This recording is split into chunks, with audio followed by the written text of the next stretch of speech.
Well, hello everyone. Welcome to a live Q&A. My name is Jeff. The chat is open, and I don't really have an agenda for these events. This is your event, so if you've got questions or you just want to chat, then avail yourself of the chat, and you can kind of, say hello, ask a question. Hey, Mark. Always nice to see you pop up. I am brewing some, Equator Mocha Java this morning. I haven't been back. I think you had brewed some Peace Coffee, if I remember correctly. And I tried a couple bags of beans from them, and I haven't circled back around yet. But I will do in the future. There's another company that P-E-R-C, they do like some really incredible discounts on 2-pound bags of beans. If you're ever looking to try something different, you might check them out. I forget what I got from them, but it was pretty nice. It was okay. And I like buying in those 2-bag increments. I feel like it's pretty good value for money. So anyway, hello. Glad to see you there. Is that Nelson? Can't quite see. Yep. Just thought I'd check. Yeah. Welcome, Nelson. Thanks for joining us this morning. Like I said, no agenda today. Park. Yeah, exactly, Mark. No agenda today. Let me double check. Make sure my mic isn't. I was shooting yesterday. No, today's Wednesday. I was shooting on Monday. Hello. I see that someone has said hi. Oh, we got a question now. This is cool. Let me just check the position of this microphone. There we go. That's better. I was shooting the other day, and I was so far back from the piano. It was really uncomfortable. So it's nice to get this microphone into the right position, but then I don't want to be fussing with it during the video and stuff. 1 second here. Let me increase. Nope, that's not going to work. Okay, fine. Jeff, I have a question. Man, I'm currently making my way. This is Matt. Man in the Mirror, Michael Jackson, and I seem to be good with everything other than the first high note of the chorus. Pardon me.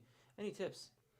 Yeah, I mean, it's funny. I actually, right as this event went live, I released a short on how to hit that high note. But it's really, I mean, that's the sort of short, like, ooh, will you watch this video kind of title. Dare I suggest clickbaity, although I think to be clickbait, then what happens after you click on it, like when it's clickbait, it's not necessarily related. Like there's a sort of, break there. And so it's not entirely clickbait because I actually do tell you how to hit that high note. But the point here is that start from the top down. So I don't know what that note is. It doesn't really matter. The technique is much the same. It's just that depending on where it is, you're going to encounter more or fewer difficulties. So like if, for example, and it's early still today, like let's just say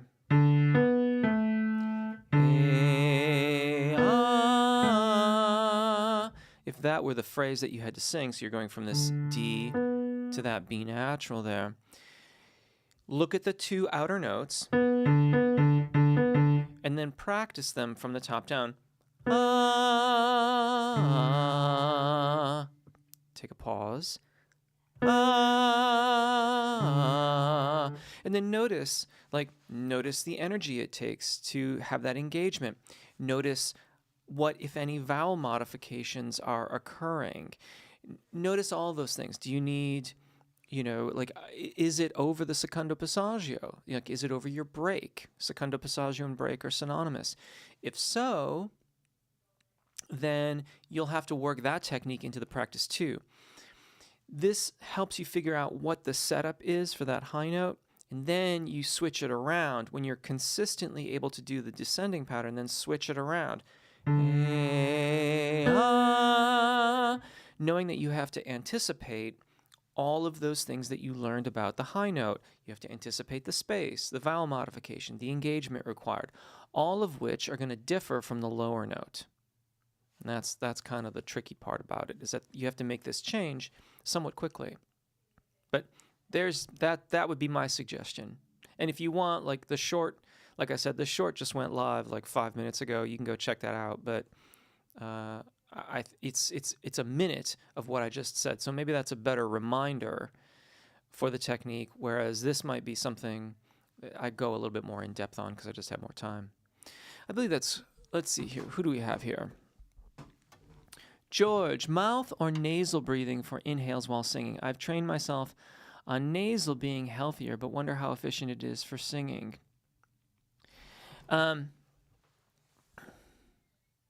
Depends. It depends a lot on, I mean, you know, if we're talking about a vocalization, so like for example, my warm-up exercises that I release on YouTube, those are vocalizations.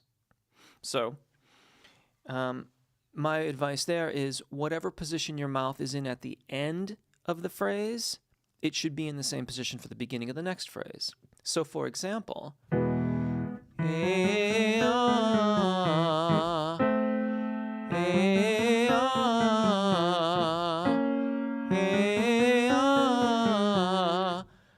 everything stays the same while I am taking my breath. Frequently, you'll find people close their mouths and reopen them. Don't do that. Keep everything the same. Now, however air is coming in those pauses,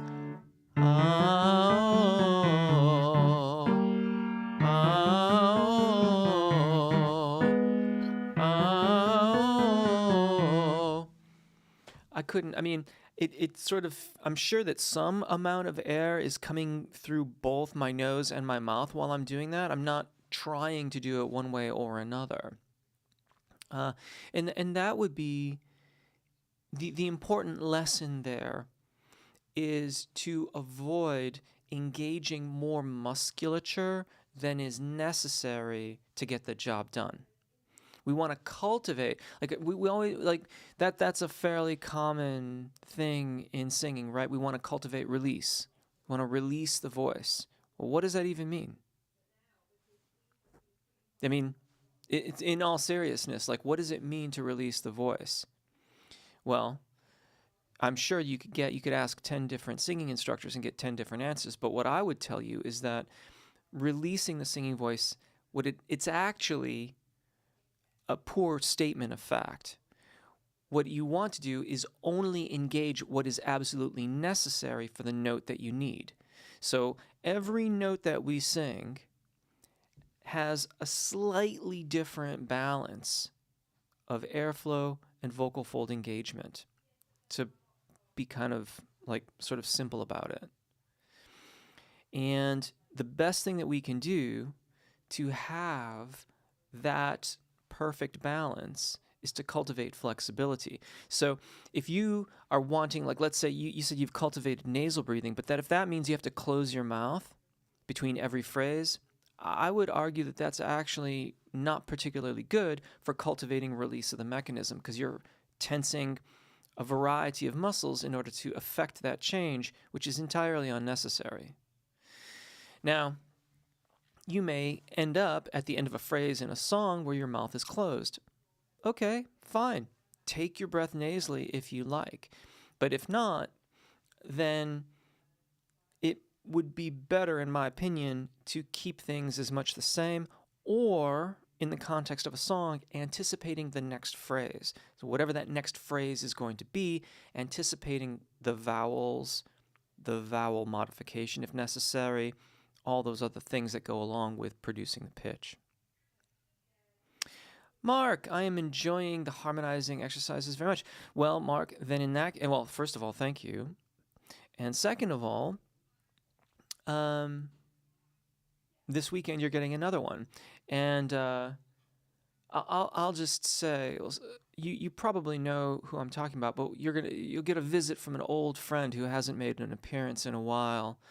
More than that, I probably ought not say. But you probably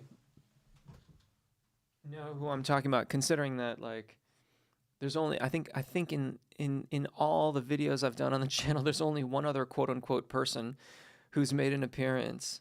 I had an idea for a few other people, but I never got around to it. That being said, there's still time.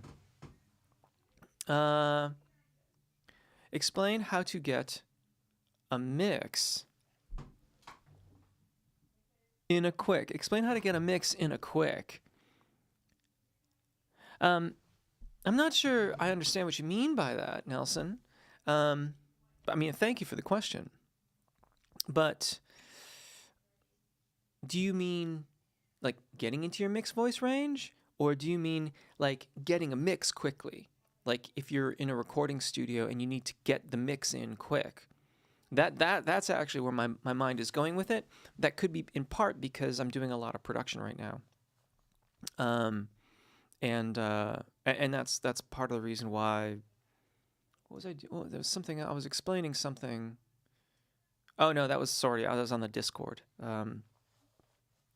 Different thing. But I can tell you right now, getting a mix in quick in the studio is more about choosing carefully your microphones and your sound sources and getting your gain staging set correctly. So when I'm recording, I frequently have like a fairly representative mix instantly. Like when I'm done singing, if I'm singing or playing something, the mix is basically quite representative.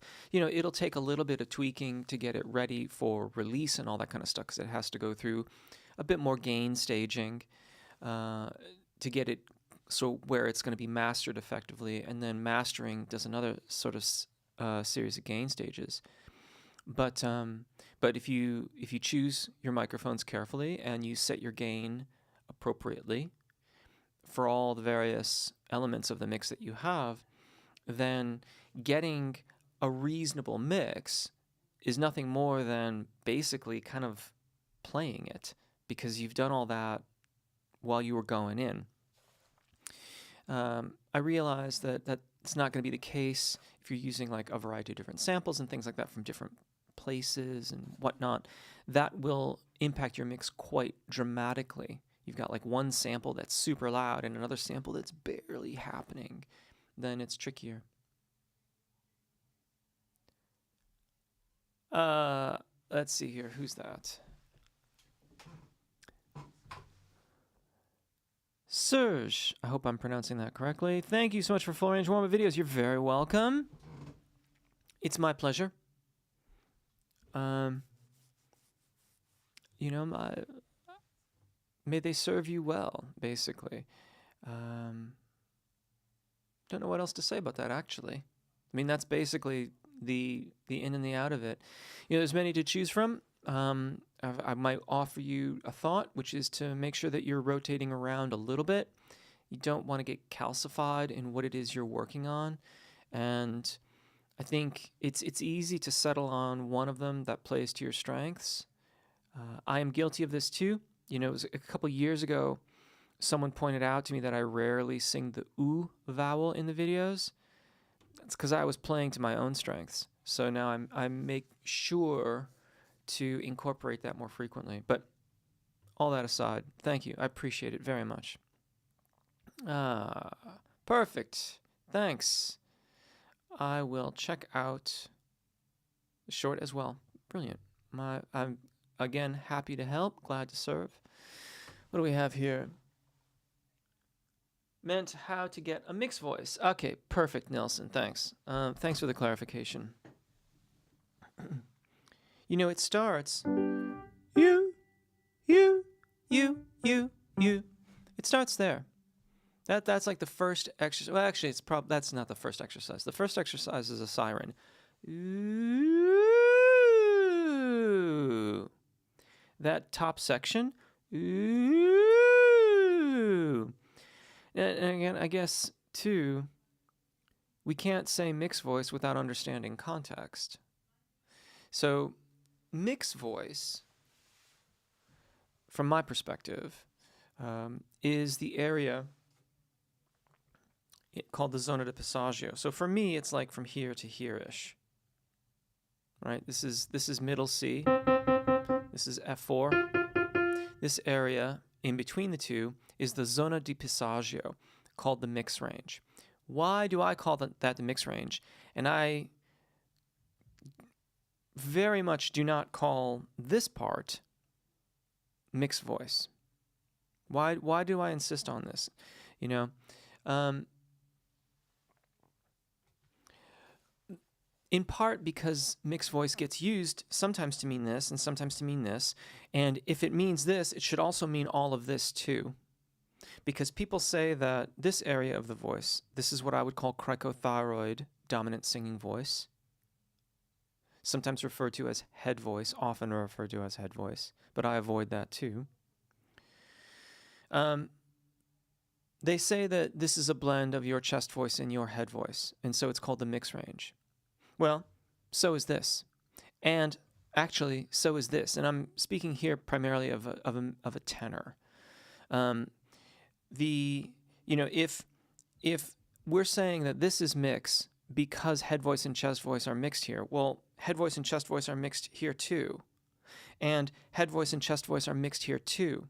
It's overwhelmingly the chest voice, but there's still a bit of head voice, cricothyroid dominance. And so if this is head voice or this is mixed, then all of this is too. And that doesn't help us, in my opinion. Because now it would suggest that the same technique would work throughout here, but it doesn't. There's a balancing act that occurs and changes as you make your way across these registration events. So how do you get a cricothyroid dominant singing voice? Start with the siren, and then start with those descending one octave arpeggios.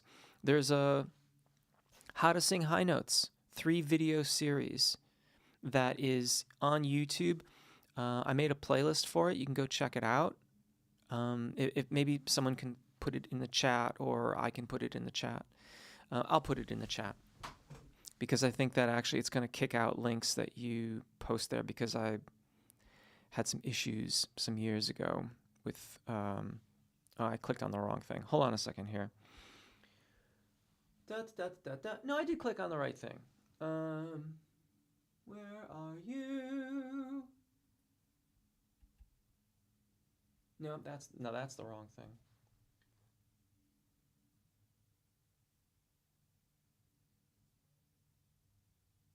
Oh, that's right. It's way at the bottom. I forgot about that. Okay. Okay. Put that there. There you go. So there's the link to the playlist with the high note series in it. It's older videos. I have more hair. But there you go. Still, the information is just as valid today as it was then, although maybe I should reconsider doing that and slow it down a little bit. Those videos are really fast-paced. Any single exercise, and by single exercise, I mean you,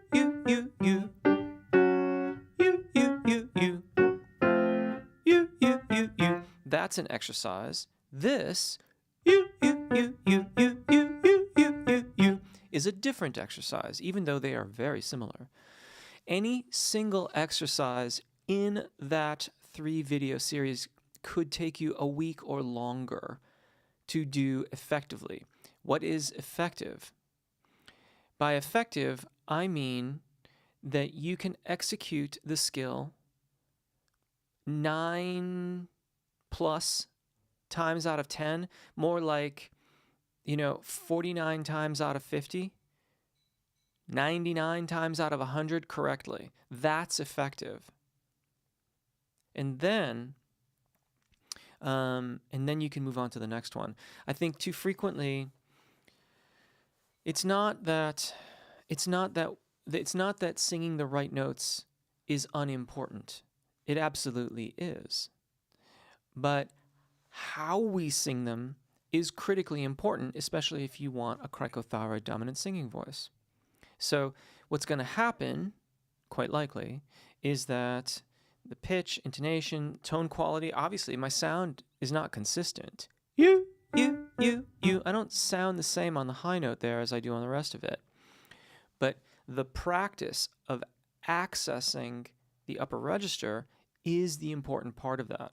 And that's where those exercises begin, by accessing and getting out, getting back in, and so on and so forth. And they proceed from there. So, yes, that's where I would start. It seems like the chat has kind of gotten more exciting here. Let me scroll back here and see if I can answer more questions. We have, who is this? Callie Davies. Hi, I'm a biological male who's going into girls' choir as an alto, but I'm normally a bass. Do you have any tips for singing outside your normal vocal range? Well, same as what I just got done talking about, really. You're going to have to really work on your registration events.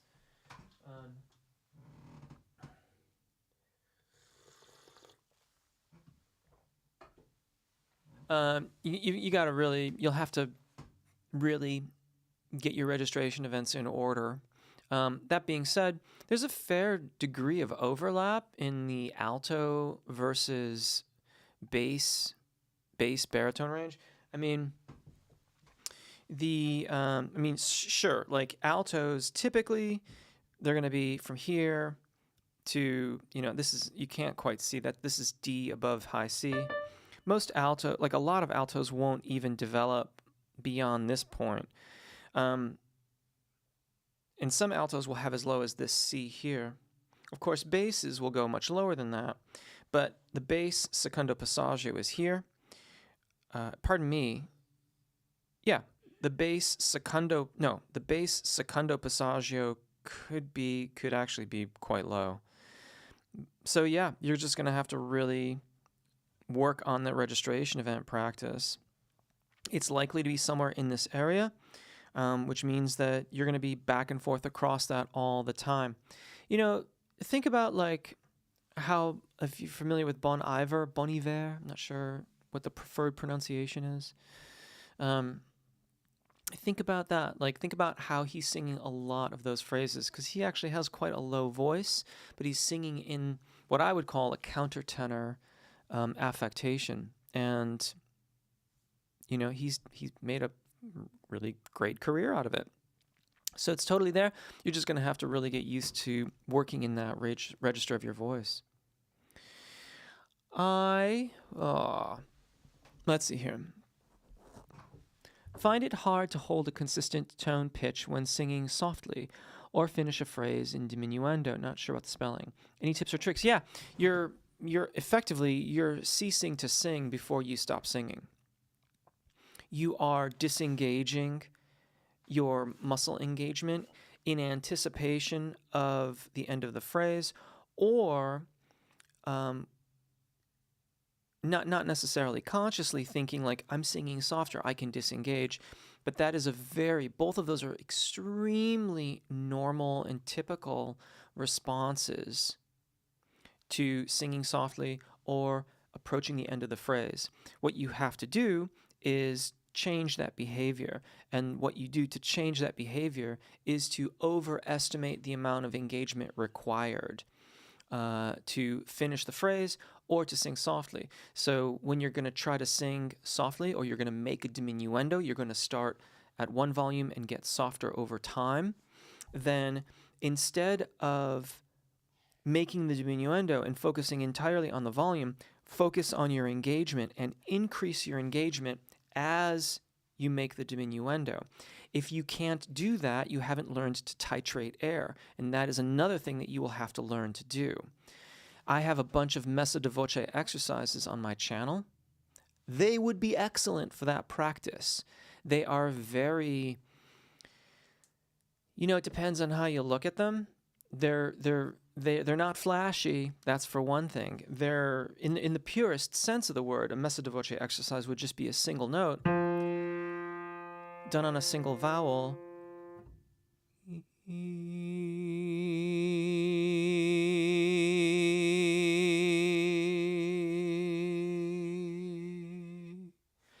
Where you start as soft as you can while still having good intonation and good tone quality. Make an increase and then a diminuendo. Again, the tone quality and the intonation remain consistent. If you cannot do that, then you might have to start a little louder. And then you may not be able to make as much of a diminuendo. And with practice, those things will increase. You'll start softer, still having good tone quality and all that sort of stuff. You'll make a better crescendo and you'll make a better diminuendo as well. So, yeah, totally normal. Happens to all of us. The other tip is, like, let's say you've got a phrase, like a way to practice this, like another way to practice this practice is, like, let's say you're singing one of my warm-ups and it's just scales, right?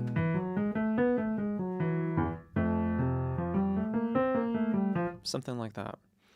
So instead of doing it the way maybe I demonstrated as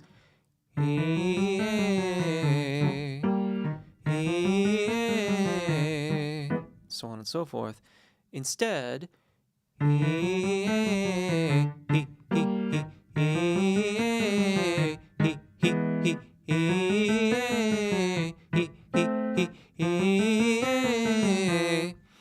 insert those short notes in between the key areas. Make sure that you're getting some short little sips of air in between them so you have enough air to make it through the phrase. And it is a way to practice retaining your engagement. I ought to reshoot these because they're if you ask me, they're two of my favorite videos. They are for male and female vocals, or high and low if you prefer. Diaphragmatic breathing practices. I think I called it a diaphragmatic breathing warm-up. It's an older video, but really, really worthwhile. And I do exactly what I just demonstrated in that video in its entirety. I work breathing like ways to more overtly practice your breathing engagement into the vocalizations. So you might check that out too.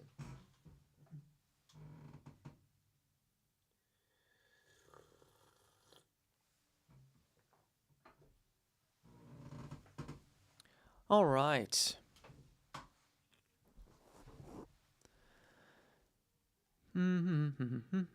I've got a singing exam. Any tips? Well, maybe could you be more specific? I mean, if it's today, I would just say break a leg. If it's tomorrow, I'd say something different. If it's next week, probably something again. I suppose the other thing I might say is I hope that you've been doing your homework, because that's probably the biggest sort of advice I could give is get started early.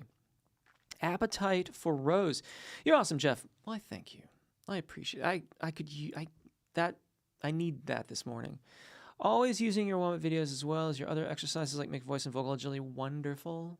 That is why they are there, and I am glad that they are serving you well. Thomas, any thoughts and opinions on Seth Riggs' speech level singing technique idea? Yeah, I mean,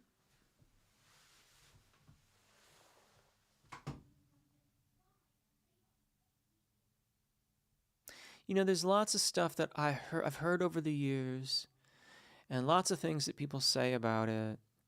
There tends to be a lot of doom and gloom, or it tends to be feast or famine. You've got folks that are saying this will, like they use strong words to the negative. And then the other people that claim that it is just the only way to go about it. And I think really the middle is probably more accurate. Nothing works for everyone. I am not the voice instructor for everyone. I know this. It's an irrefutable fact. Because there are going to be people that learn in a way that is so different from the way that I approach these things that I would either frustrate them, or it would just get too frustrating, or it would be completely ineffectual because they don't look at their voice the same way that I do. Now, that's not to suggest that there is some fundamental difference in the operation of the human voice depending on which method you use. You could make some arguments about, vocal fold deduction, the way that you're going to come at it with one method versus another. But at the end of the day, every vocal method is trying to get everyone to about the same place, which is balance of subglottic air pressure and vocal fold deduction. Achieve that balance, and then you will get efficient, productive phonation, which is another way of saying you'll sing well. And so there are plenty of people that think that SLS is great. And I think it's great if you've tried other methods and they're not working for you. Maybe SLS will help you break through, learn about your voice, come to some understandings about it, and then you'll move on from there. It's funny, when I think back on it, because I started with bel canto, and then I went through working with several SLS teachers. I personally am not like an SLS certified teacher, so I do not teach that. And you have to go through their certification process in order to teach it officially. And then I came out of it again because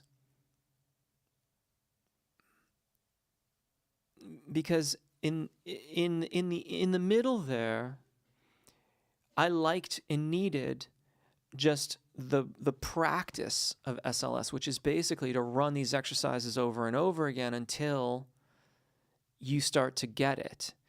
And I think that sometimes it's just necessary to put laps on things with a qualified observer. And that's kind of the role that SLS teacher can play at that time. But then I got to a certain point where it wasn't answering all the questions that I had, and running the exercises wasn't resulting in me getting anywhere further. And it was then that I went back and started studying something different, similar to what I had started studying years ago, but with some very significant changes, namely in the form of Apagio breath management. So, do I think it's great? It's pretty good. Do I think it's horrible? No, absolutely not. Is it gonna, some people say it's gonna ruin your voice. No, I don't think that's gonna happen unless you willingly ruin your own voice. Like, you would have to be the one to do it. And maybe if you followed it blindly. But we can't do that. Like, we have to practice with intent and focus. And one might make the argument that if you just practice blindly, any method will do that. It's not just SLS.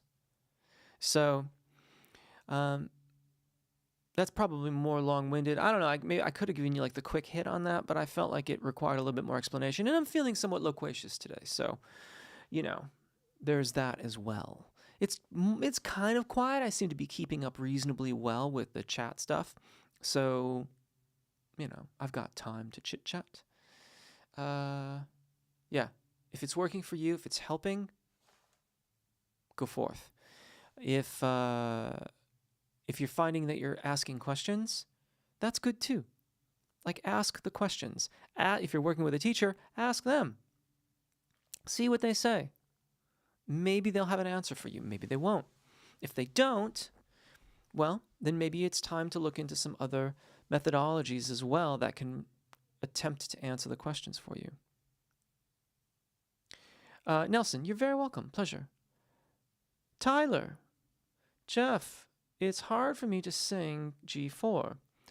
I mean, I can belt it, but it sounds disconnected from the other notes.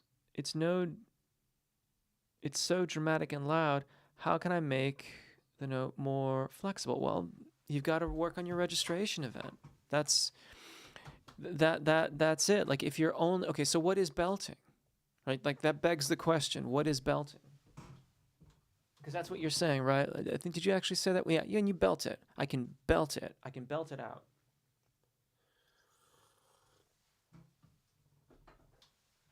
By definition, when you belt, you are entering the call of the voice. You are making a decision to limit the expansion of the vocal fold, which is to say you're not going to elongate it. You're going to stick to the thyroarytenoid dominant singing voice, your chest voice muscles, to sing that pitch. You're only going to have so much flexibility if you're going to use what is sometimes called the heavy vocal mechanism. The chest voice is the heavier vocal mechanism. If you're going to use that mechanism to sing that high of a pitch, you're only going to have so much flexibility. Think about driving, if you have a manual transmission car, just only using second gear would probably be the best analogy there, right? Like you can probably coax it if it's at a dead stop. You can get it going. You're not doing your clutch any favors, and it's going to be a bit tenuous, and some cars will do it better than others, but you'll probably get it going. And then you're only going to go so fast because second gear is only going to spin the tires with all the gearing and stuff. It's only going to be able to spin so fast. And you've got to learn to do that registration event. So, we're talking about that, right?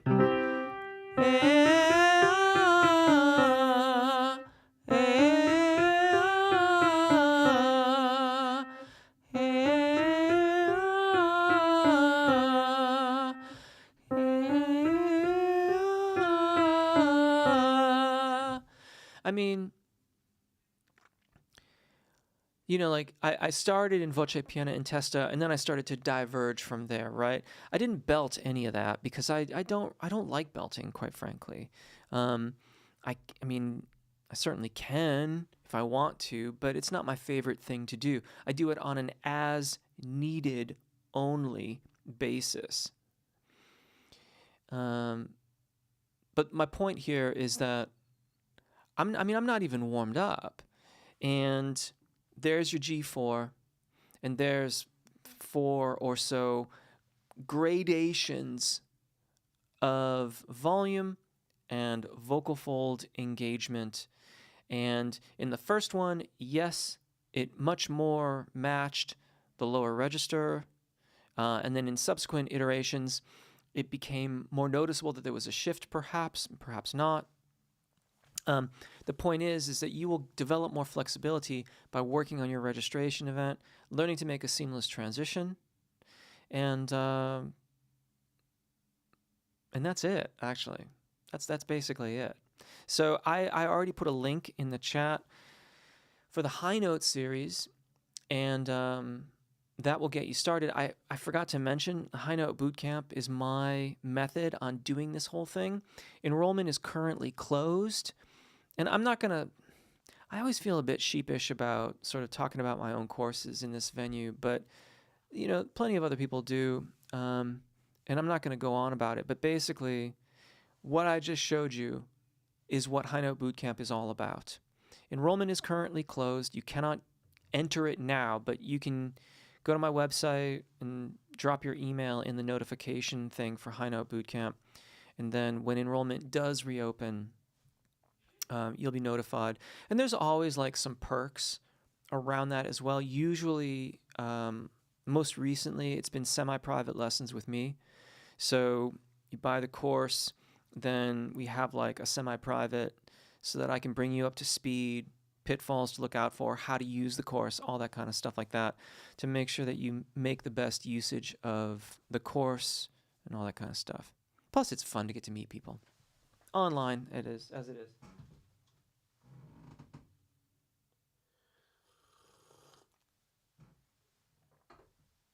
Right. George? It jumped. Oh, no, wait, there it is. George, thank you. How can I expand and put more power behind my lower range? I lost it. Lower range. Somehow it feels easier to work on the high than the lower. Yeah, I can dig it. For one thing, I spend all my time in that register of my voice. I never work on the lower stuff, and I always mean to do more warm-ups that like do lower notes. And for that matter, not this weekend, but next weekend, there's a very, very wide-ranging video that will come out. But it starts with being brighter down there. So for me, it's all like low is all relative, right?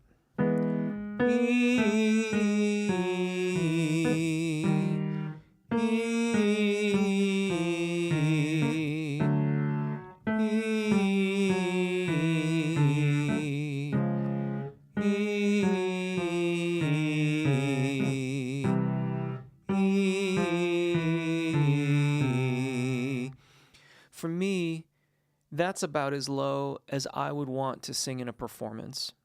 About that.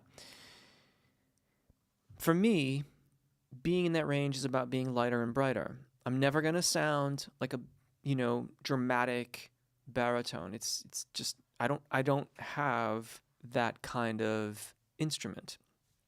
That's fine. That is what it is. But you can start the development of your lower range just by being bright, being lighter and brighter in that register. The depth, the tone quality, the resonance will grow as you grow with the comfort of being there, and as all of these tissues release, or I should more rightly say, only are using as much energy as is strictly speaking required. Too frequently, when we want to sing that low note, we press down into the larynx to somehow make this deep sound, right? And rarely is it said, but it remains true that pushing down on the larynx for the low note is just as unconstructive as pulling the larynx up for the high note. We're still just increasing tension around the vocal folds and restricting their ability to vibrate. And what you want to do is encourage that vibration, especially if you want that rich kind of tone down there. So light and bright to start, and maybe just monitor your larynx in the mirror. So like practice with a mirror in front of you and watch what your larynx is doing if you can visually observe your larynx, and try to keep it neutral.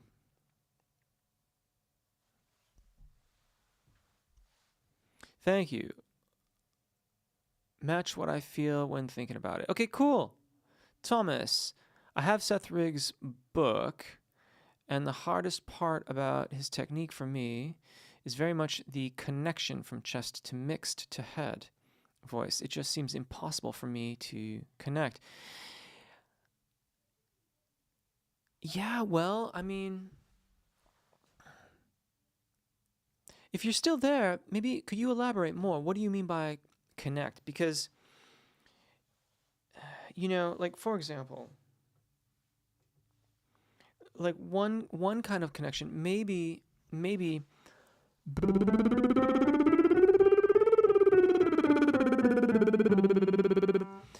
like I connected that all together with the flow of air, right? Like the airflow was constant throughout. It never broke. But you can clearly hear, if you listen to the vowel that is happening behind the lip trill,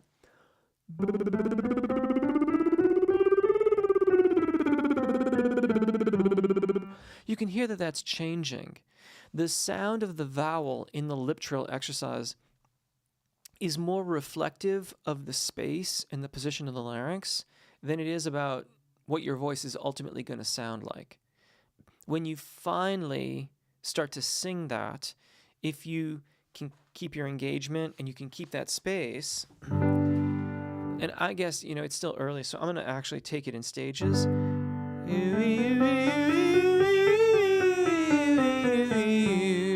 There's more of a connection, right?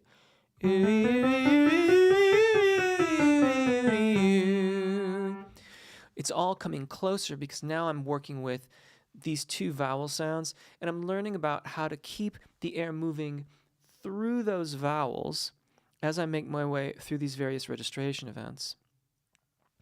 But it's still not.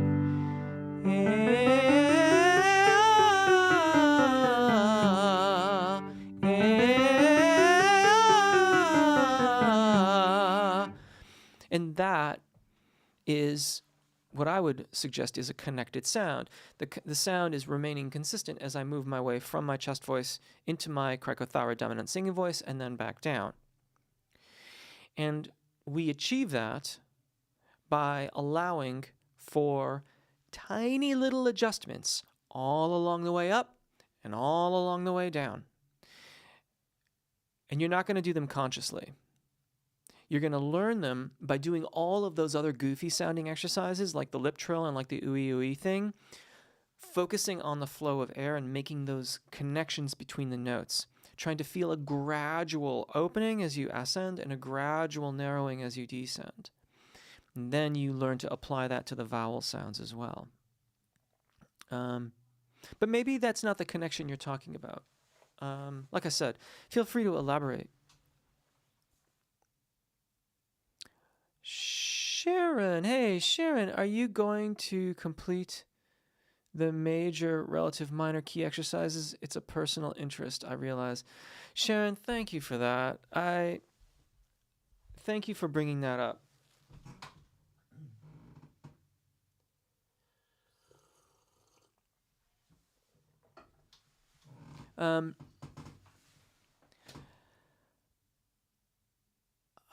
I don't know. They,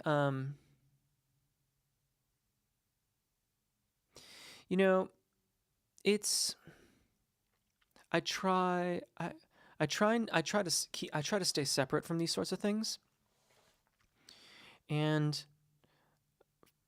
I suspect that like many people who are quote unquote YouTubers,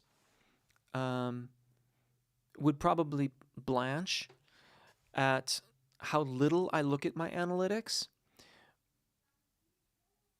But it's hard. It's hard to look at the performance of those videos and then muster the energy and the time it takes to do them when they just do so poorly. They really underperform based, like as compared to almost anything else. Now, truth be told, if I were really, really just in it for the clicks, I would probably just be doing shorts, because the shorts that I'm releasing are outperforming everything on my channel by like generally a multiple of as much as 4. Like the shorts that I release will do 4 times better than anything else that I'm releasing. But I am well aware that that is no way to teach, and that is my stated goal for the channel. So perhaps, Sharon, I could offer you this. What key do you want? Tell me which key it is. Just tell me which key it is you'd like me to do next, and I'll do that one. Because quite frankly, this weekend I've got another harmony video coming out, and then next weekend I have an all voices wide ranging one video coming out, and I will be on schedule to then do like probably a couple weeks of multi-format warm-ups where I'm doing like all the various Fox and things like that. So what key do you want? And I'll do that one. And I have to make a note of everything because I have to write things down on paper, because that's where I'm at. So yeah, I don't know if I'm going to ultimately finish it or not, but I'm happy to do another one if you really needed like a single key or something like that. I've been singing more in my cricothyroid voice in choir the last 2 months. This is Raphael. Beyond second passage, yes. I tried to sing in the zona de passaggio. My voice was weaker doesn't happen during breaks from singing.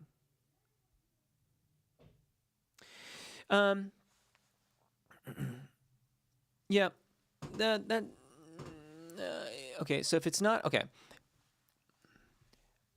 if I'm understanding you correctly, you were singing a lot in your cricothyroid dominant singing voice, and then you tried to sing in the zona de passaggio, and if it was right then, like right there during that like choir rehearsal or right afterwards, it's quite typical for us to get vocalized to a particular area of our voices. So like if you get heavily vocalized to one thing, you can get kind of stuck there in a way. Same thing happens on the bottom. That's more familiar to people. So if it's not happening after you have a break, then that's good. That speaks highly for your technique. What you might want to do is, if you know that you need to use all these different, like if you need the cricothyroid dominant singing voice and you need the area in the zona de passaggio, make sure that you warm up all that range that you need there. That's again why there's so many warm-ups on my channel, is to, I mean, it's not possible, but to try to account for the needs of the repertoire that you're singing. So yeah, maybe just make sure that you're warmed up into that area, and not to beat a dead horse, but give a mind to your engagement and how you are retaining your support system, your appoggio. That will help too. Travis, should I have a day or two of vocal rest after a very long performance? My voice is always a bit tired after cooling down. Yeah, I mean, sure. If that's what you're feeling, of course. There's, okay. I never say that. I used to say this more frequently. I haven't been saying it at all. Listen to your body. Listen to your body. There was a really good quote. It wasn't, I saw it in an Adam Neely video. I'll have to get that quote. But it's similar to something that I often say, which is being a musician, and I would argue particularly a vocalist, is much more similar to being an athlete than a mathematician, right? Like, it's a physical undertaking that we're doing here. Listen to your body. If you need a rest, take a rest. Take a rest. Yes, of course, that's fine. Now, if it's becoming debilitating, or you're finding that you're very hoarse, like losing your voice hoarse, then you might want to evaluate your technique.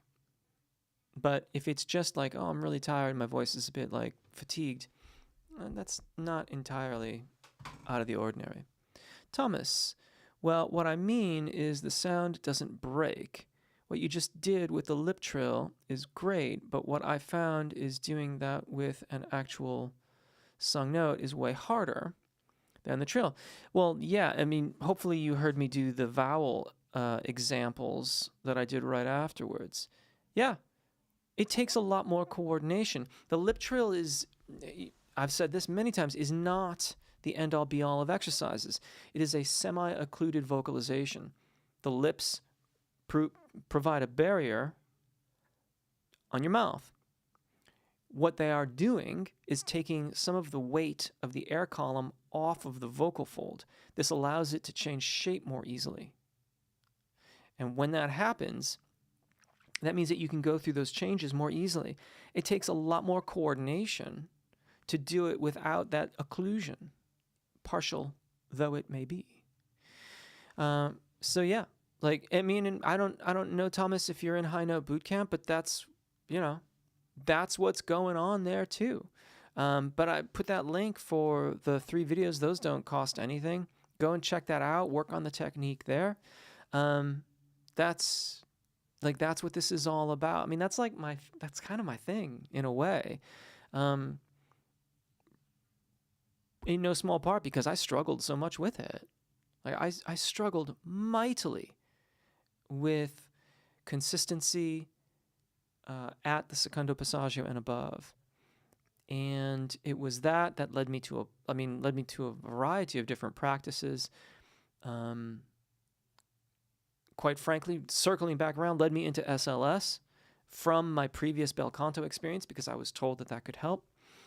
And then back to bel canto because it still wasn't quite right to where I am today, which is feeling, if I may say so myself, like I have a fairly reasonable understanding of the mechanism, how it works, and how to teach it. And so the three video thing on YouTube was my first stab at. It wasn't really my first stab. I've been using that process to help vocalists for years. I just put it on YouTube. High Note Bootcamp is an incredibly granular way of going through the process in a very, very step-by-step fashion. George, I'm a vampire, aka blind. Oh, I'd never heard that before. Hold on a second here. I'm a vampire, aka blind. Cannot observe myself in a mirror. Any visual tactile tips for monitoring layers? Yes. So sorry about that. I didn't give that due consideration. I've never heard that term before. Lightly place your hand where your larynx is, but I mean lightly, in as that it's barely touching. Shush. Barely touching. Like it would be like if someone held a tissue, like a Kleenex tissue, to your forehead. You could just barely feel it there. That's the kind of lightness I'm talking about. That would be the way to monitor.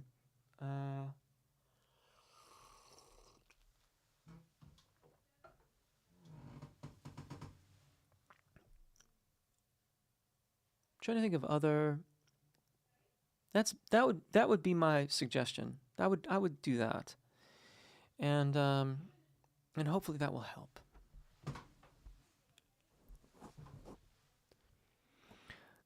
Connor, I'm practicing to audition for Orpheus in a production of Hadestown. Do you have any tips about working my higher register? Baritone, haven't found my mix. My falsetto is pretty weak. Well, it's funny. This is really, we're really talking a lot about the secondo passaggio and upper register practice today. I mean, I hope you've got some time. What you're asking is generally done on a longer time frame. It's not something that you do like over the weekend typically. But I put the link in the chat. That's the technique for finding your cricothyroid dominant singing voice and singing over the secondo passaggio. Falsetto in the cricothyroid dominant singing range is going to be weak. It's a very inefficient use of the voice. And I don't mean that in like a contentious way. I mean it like going back to the automobile analogy. If you have a manual transmission vehicle, and you're on the highway driving 60 miles per hour in second gear, that's a very inefficient use of the car. I'm not sure second gear would go that fast. Depends on the car. But the cars that I typically drive, which is to say nothing fancy, they're going to struggle to do 60 in second. And you're going to burn so much more fuel than if you shifted appropriately. So yeah, like falsetto, which is to say the vocal folds are abducted slightly and potentially slightly dampened as well,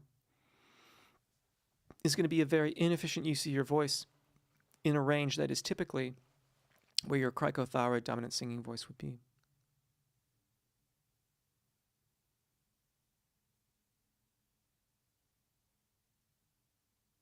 Yeah. So yeah, I would get started now would probably be a good time, depending on your time frame. I mean, if it's next year, that's pretty cool. Like, good job getting on top of it. If it's next week, you could still try the videos. Maybe it will help. Yeah. So it looks like we've got E flat major and C minor. All right, Sharon, consider that. Consider it on the docket.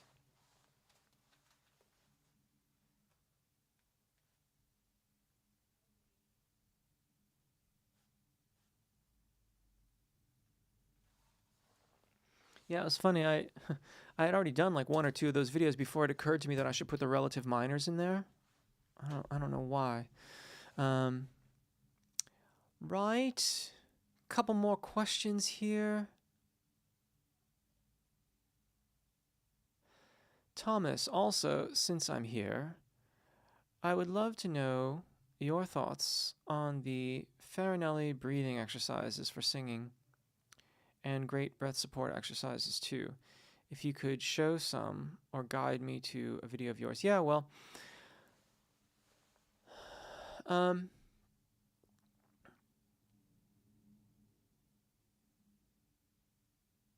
Farinelli exercises are pretty cool.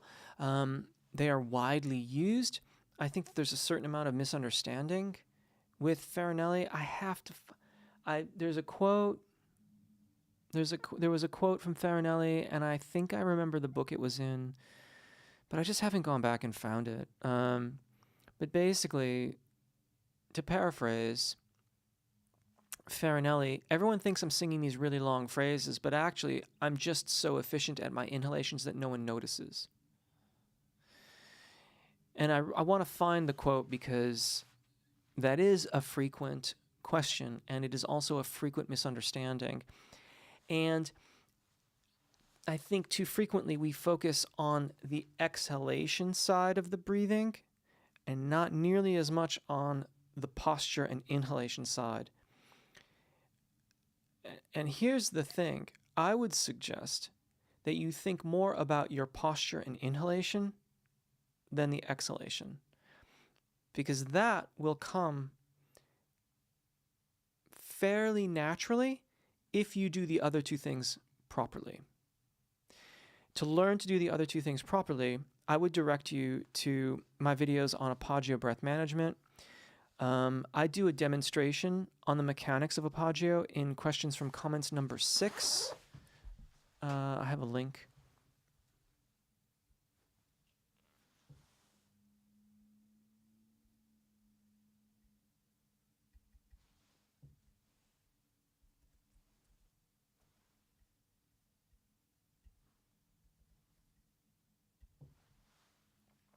There you go. That will take you through the mechanics of Apagio breath management. I mentioned the diaphragmatic breathing practice. The diaphragmatic breathing warm-up, you could do that. That's a good practical application. Honestly, my course, Breathing for Singing, it's on my website. It's not free, but it took me, so when I've already said today, this is really weird. This is turning into a very like sort of autobiographical thing today. I don't mean it to be, but whatever. I mentioned bel canto and SLS and then bel canto again.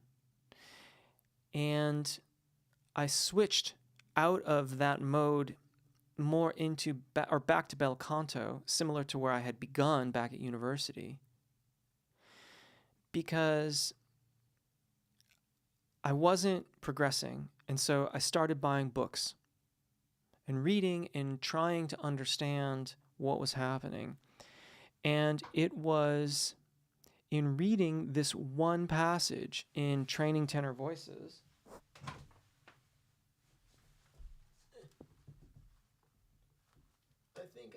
Hold on a second.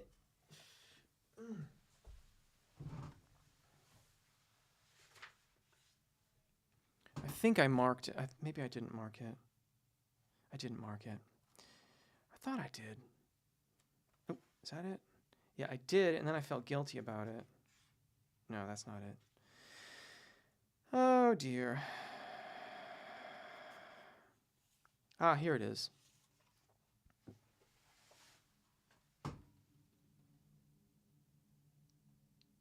Of course, it is possible to pout out the lower abdomen locally when in this position, but such action has nothing to do with the actual breath cycle. By so doing, one is simply pushing in and out on the viscera. In fact, when the lower abdominal wall is forced outward, the costal area tends to move inward, thereby inducing more rapid lung volume reduction. This proves the fallacy of lower abdominal distension as a viable breath support method for singing. And then it goes on from there.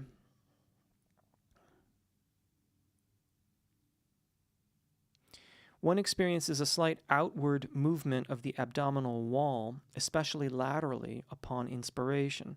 Inspiration is inhalation. This contact among the abdominal muscles can be maintained throughout most of the breath cycle. Only near the close of the respiratory cycle will any inward motion occur in the wall. In the upright position, the same noble posture should be maintained, care being taken not to pull forcibly inward on the abdominal wall. This position, not necessary to the demands of speech, must be learned for the appoggio technique of breath management for singing. I got to that, so that's page 25 and 26 in Training Tenor Voices, for those of you that want to look it up yourselves. I got that, and I read it over and over and over and over. And then I kept going because I had been told for decades to stick my stomach out and then pull it in when I was singing. And like, don't want to suggest that everyone was intentionally gaslighting me, but I think that's the definition, right? You're telling someone something that is demonstrably untrue, insisting that it is, and then eventually it becomes their reality. I couldn't understand what I was reading. It was really quite an interesting experience, if I may say so. It just felt so strange. And that's when what I did was I went and found a teacher in my area who had gone to Northwestern University, because that's where Richard Miller, he had taught at Northwestern and Oberlin, and in music in academia tends to follow trends. So, like, if you like the way one particular vocalist sounds, then it would behoove you to go to where they used to teach or one of their students used to teach. I mean, it just makes sense, right? Like, but they have these traditions, like, anyway, I found one, Megan Dibble, wonderful person, wonderful teacher, wonderful vocalist, amazing individual. And she got me sorted out with appoggio, and it changed everything.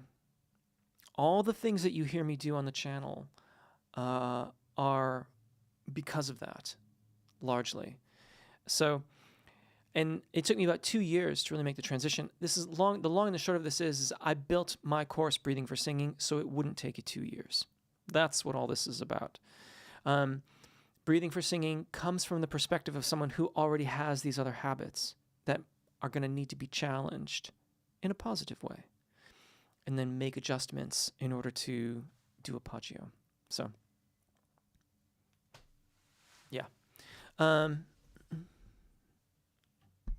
What else do we have here?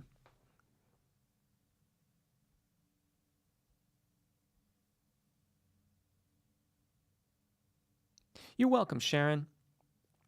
My throat feels tight sometimes. I try to relax it, and then it's hard for me to make a sound at all. I mean, I don't feel much at all when I'm singing. I got to be honest with you. I feel more things through my torso and my core of my body. You are likely using more musculature engagement in your throat than is necessary, so you might want to investigate that. Yes, it was right there during the rehearsal. It felt weird to have lower zone less accessible and blocked. Thanks for your answer. You're very welcome, Raphael. Is it necessary to practice breathing exercises daily? Probably for a while. Thank you. I have until January. All right, Connor. Well, that's really good. Now we're talking. Okay, now we're talking. Okay, so start with the 3 video series. That's a great place to begin.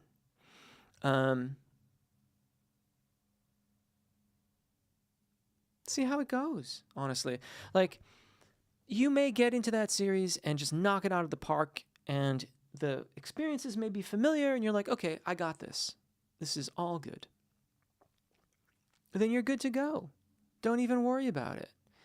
If not, you might want to, I don't know that you're in university. I don't know what your situation is, but you might talk to your coach, or maybe see if you just have a coach but you don't have an instructor, maybe see if you can get like vocal lessons with someone on staff, or seek out a teacher in your area, or dare I suggest, get a lesson or 2 with me if you want. All of these things are available to you, but I would start with those 3 videos. It may challenge some preconceptions that you have about what cricothyroid dominant singing voice is, but I would get started now, basically. Yeah. The silent breath. Yeah, Sharon, the breath, that's the thing. The breaths will come silently when you maintain your posture and expansion. It's not something we do. It's a result of other things that we have done, if that makes sense. And then, what else do we have here? My voice is starting to get a little tired, so sorry about that. Is that Callie? You get a headache when you sing in head voice. Sorry to hear that.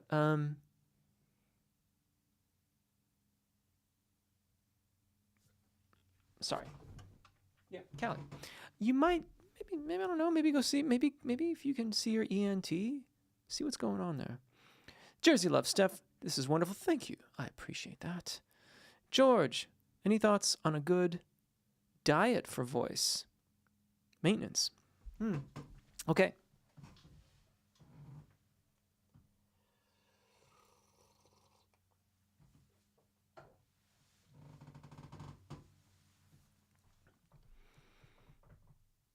Be flexible and adaptable. That's the rule. Be flexible, be adaptable. What do I mean? I like hot sauce. I love that stuff. You know, when Hai Fong didn't play nice with his pepper supplier and like sriracha went off the shelves for 6 months, I was devastated. I tried all kinds of different hot sauces. I do not eat hot sauce before I teach lessons, cut YouTube videos, or do recordings, because it tends to create more mucus and creates problems. It doesn't really impede my phonation. I can still do all the things I normally do, unless I eat like consistently too much of it and there's like more mucus and that becomes an issue. But you know, I know this, so I enjoy it from time to time, but not when I'm going to be doing the things that I already mentioned. I like to have genmaisha, green tea. I can't drink that when I'm singing either. Something about what it is, just it has a sort of drying effect on my voice, and I can't sing very well at all.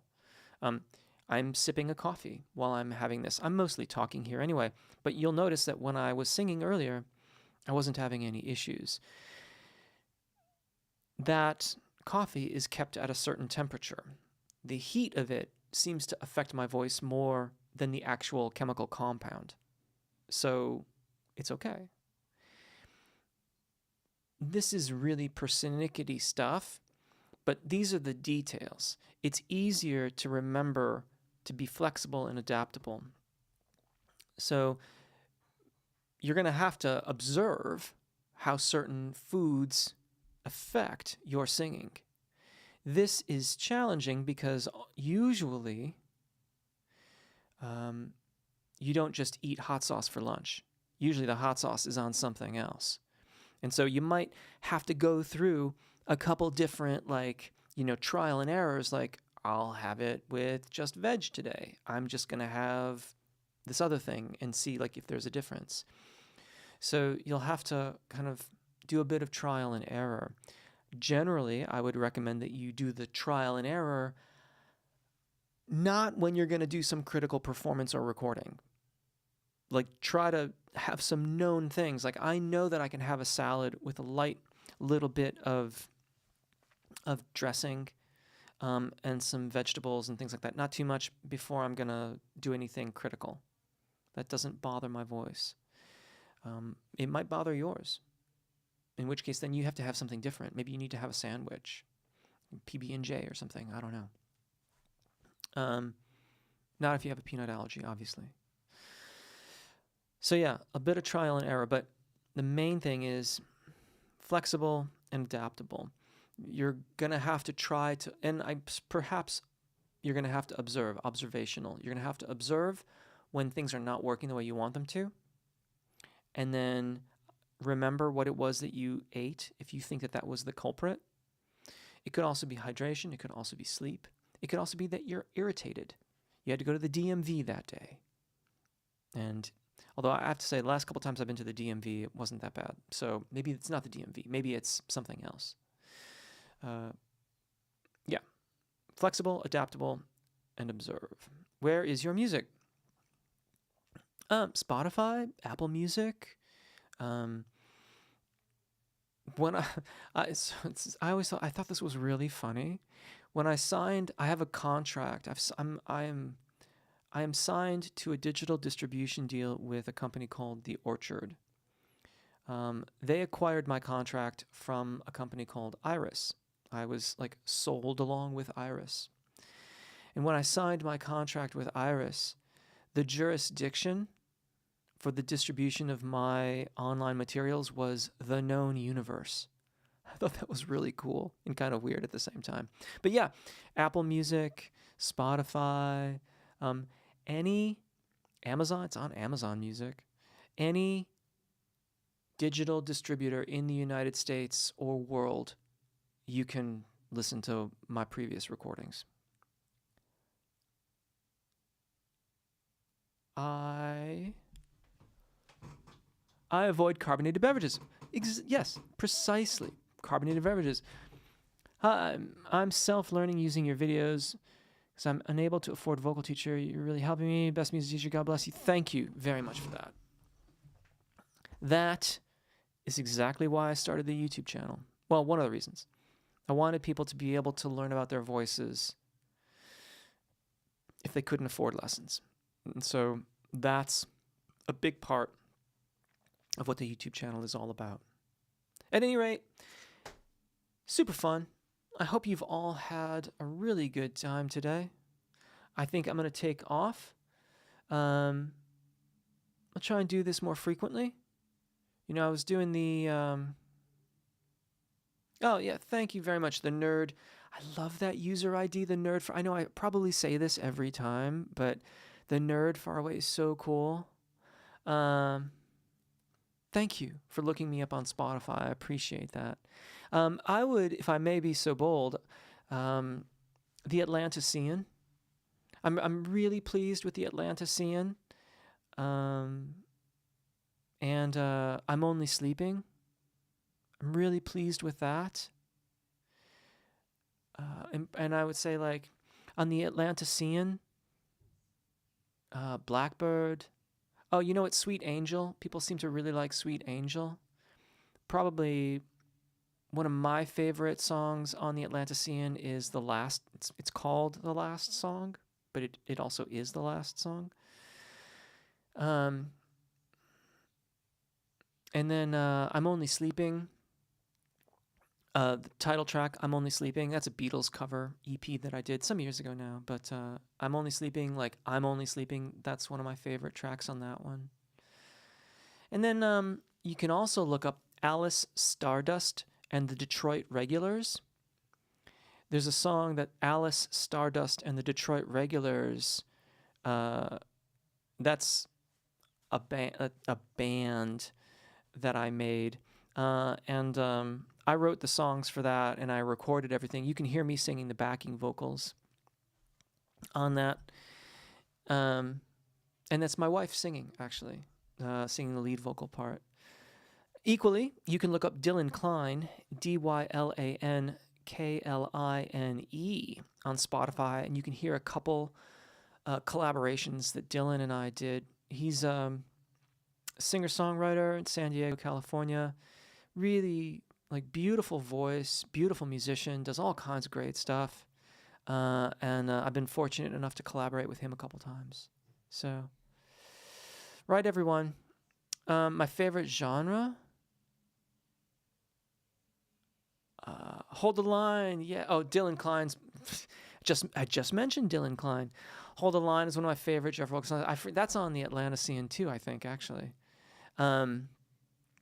So thank you, everyone, for being a part of the whole thing. I appreciate it. It's always nice to get a chance to answer some questions and chit-chat a little bit. Maybe next time, let me know what you like on the... that is totally ruining my scrolling text. You know, do the liking and the sharing and all that kind of stuff. I don't belabor that too much, but it does help the channel. Appreciate it. I forgot what I was going to say now. Anyway, yeah, check it out. Let me know what you think. I'll see you next time. Have a good day. Have a lovely day. Sing something. Cheers.